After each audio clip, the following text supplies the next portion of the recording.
Welcome back out to the bench. So we've been messing around with, what do we call it, that rusty, what we thought was going to be a parts radio. It turns out that the parts radio is in pretty good shape. So after we discovered together the wire in the back and the lock switch, it actually seems to work and tunes around pretty well. Oh, it's the K station. Maybe not much on right now. At any rate, that's working pretty well. But then I had to try to get from the back of this MFJ 407 that looks like that when it's done to the back of the IC-735. It has a 1/4-inch jack like that. So I found a 1/4-inch jack that let's see, that terminates in an 1/8 inch. So then I found an 1/8 inch to 1/8 inch. And then for the 1/8 inch, I found an 1/8 inch to 1/4 inch. And I found a 1/4 inch to RCA. That fits the back of this thing. So that'll allow me to key things. But the mystery of the day is, and I had to go figure out if I was going crazy, because this is my paddle. It has the DIT paddle on the left and the DAW paddle on the right. But when I connect it through this MFJ 407, it's backwards. So I looked on, excuse me, 86DM. Excuse me, he says wiring the paddle left is DIT, just like I have. Then I checked allbands.com. He says thumb is DIT, index finger is DAW. That's what I have. My paddle I checked from the tip to the left. I plug it into the 407E, and their manual says dot wire tip dash wire ring, but it doesn't work.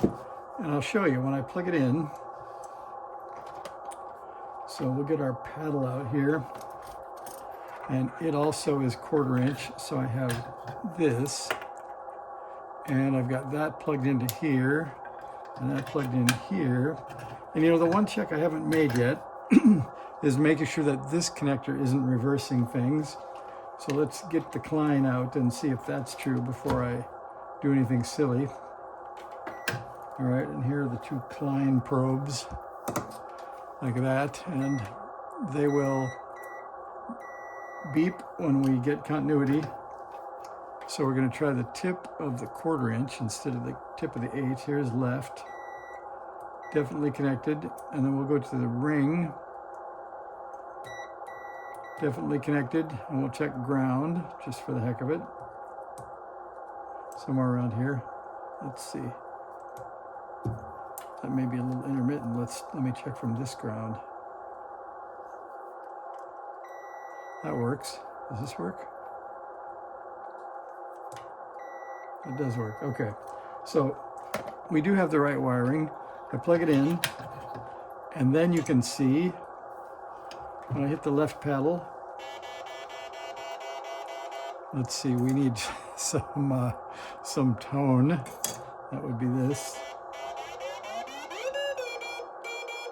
Okay, and then we need, so then you can see here is, it's DAWs on the left. So it doesn't make any sense. So the good part is, and I'll show you this, and we'll turn it off, I guess. So on the back of this, you can see that, let me give you I guess I can get rid of a little static here too, couldn't I? And we'll zoom in a little bit here for you. And maybe down a bit. Okay, so the paddle comes in here. This is one side and this is the other. And so they haven't been messed with, but they run down and they go like this. And this runs off all the way over to here, where there is a jumper wire that goes to here.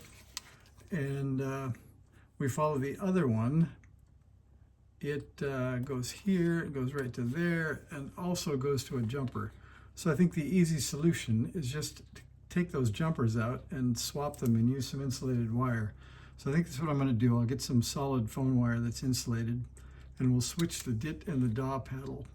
and that'll get this thing going. And then we can try out the 735, because I did prove that even backwards, if I just plug the key in directly, we have pretty good news. So let's see, that's the key directly. We can plug that in.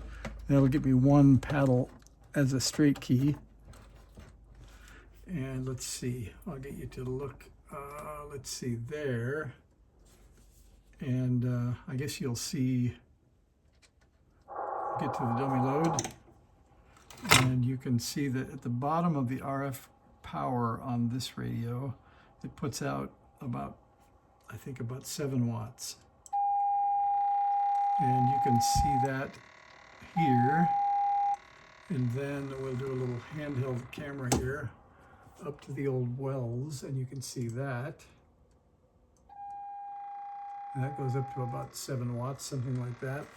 And then if we go up here to the wells and we switch it to 200 watts, we can go back down here, and I'll advance, let's see, we'll advance the RF power about halfway, and we'll try that again. And you can see we're up to, on the 200 watt scale, about 50. So it seems like this radio is in pretty good shape. It seems to receive and transmit and switch bands and do all those things. So I'll go ahead and rewire this keyer, and we'll see if we can get on the air next time, and we'll officially say it's not junk. So I did took a little bit of yeah, I know I shouldn't, but I did use sandpaper and got rid of the rusty bumps, and gave it a little wipe down so it doesn't look too bad. And I took the top cover off, and I cleaned all the junk out that had gone into this grill, and it sits on top. The power amp heatsink is luckily on top, upside down on this, so it protected it from all the dripping and stuff. That all just kind of went in and ran out the back. So I haven't taken the bottom off to see how clean the circuit board is, but so far it seems to be working pretty nicely. So that's your update. I'm going to swap these 2 wires, put everything back together, and build a little station, and we'll get on the air next time. So thanks for watching. See ya.